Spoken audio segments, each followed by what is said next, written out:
27 ତାରିଖ ଦିନ ବଳଦେବୀ ମା ରତ୍ନାମ୍ବରୀ ଏବଂ ଇଷ୍ଟଦେବୀ ମା ସୁଦର୍ଶନୀଙ୍କ ପାଖରେ ସନ୍ଧ୍ୟା 7 ରୁ ରାତି 9 ବଜା ମଧ୍ୟରେ ନବାନ୍ନ ଭୋଗ ଲାଗବା ଏବଂ 28 ତାରିଖ ଦିନ ଏ ଅଞ୍ଚଳର ଖଳିଆଳ ଅଞ୍ଚଳର ସବୁ ଜନସାଧାରଣ ନୂଆ ଖାଇବେ। ଆମର ସମୟ ଧାର୍ଯ୍ୟ କରାହେଇଛି 9:33 ରୁ ନେଇକରି 11:20 ମଧ୍ୟରେ। ଆଉ ସ୍ୱାଧୀନତା ଦିନ ଠାରୁ ଏ ଦରବାରରେ ଲଗ୍ନ ଏବଂ ସମୟ ଧାର୍ଯ୍ୟ ନୂଆଖାଇ ଲାଗି କରାହଉଛି।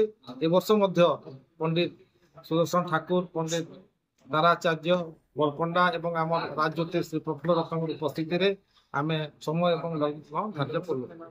ରାଜତନ୍ତ୍ର ସମୟରୁ ଖଡ଼ିଆଳ ପାଇଁ, ଖଡ଼ିଆଳ ଅଞ୍ଚଳ ପାଇଁ ବା ଖଡ଼ିଆଳର ରାଜ୍ୟର ଯେତିକି ଥିଲା ସେ ଭିତରେ ଲୋକମାନେ ନବାନ୍ନ ଭକ୍ଷମ କରିବା ପାଇଁ ଆଗରୁ ପଣ୍ଡିତମାନେ ରାଜ ଦରବାରରେ ବସି ଲଗ୍ନ ନିର୍ଦ୍ଧାରଣ କରୁଥିଲେ।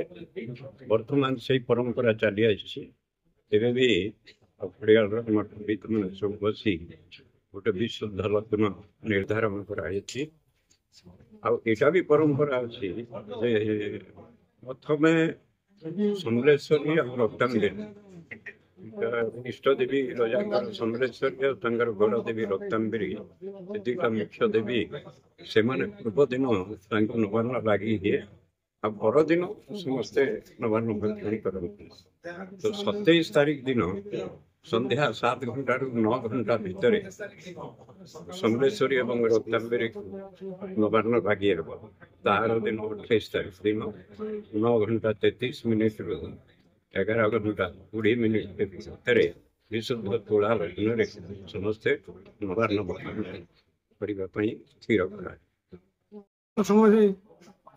ସମସ୍ତେ ଆସି ରାଜାଙ୍କର ହିସାବରେ ଦିନ ଠିକ୍ କରୁଥିଲେ, କିନ୍ତୁ ବର୍ତ୍ତମାନ ଆମର ଜାତୀୟ ହିସାବରେ କୃଷିବନ୍ଧୁ ନବାନ୍ନ ଖାଇବାକୁ ସମସ୍ତେ ସ୍ଥିର କରିଛନ୍ତି।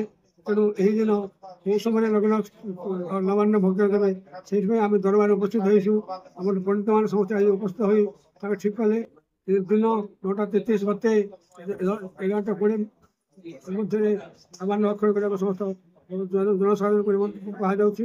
ଏବଂ ଆମର ଗଣଦେବୀ ରକ୍ତାମ୍ବରୀ ଆଉ ସମଲେଶ୍ୱରୀ ସେ 27 ତାରିଖ ଦିନ ରାତି 7ଟା ଗତେ 9ଟା ମଧ୍ୟରେ ତାଙ୍କର ଭୋଗ ଲାଗିବ ନବାନ୍ନ। ଏହାପରେ ତେଣୁ ମୁଁ ଜନସାଧାରଣଙ୍କୁ ଅନୁରୋଧ କରୁଛି ସମସ୍ତେ ବେଶୀ ଖର୍ଚ୍ଚାନ୍ତ ନ ହୋଇ ଆନନ୍ଦ ମନରେ ନବାନ୍ନ ଭକ୍ଷଣ କରିବାକୁ।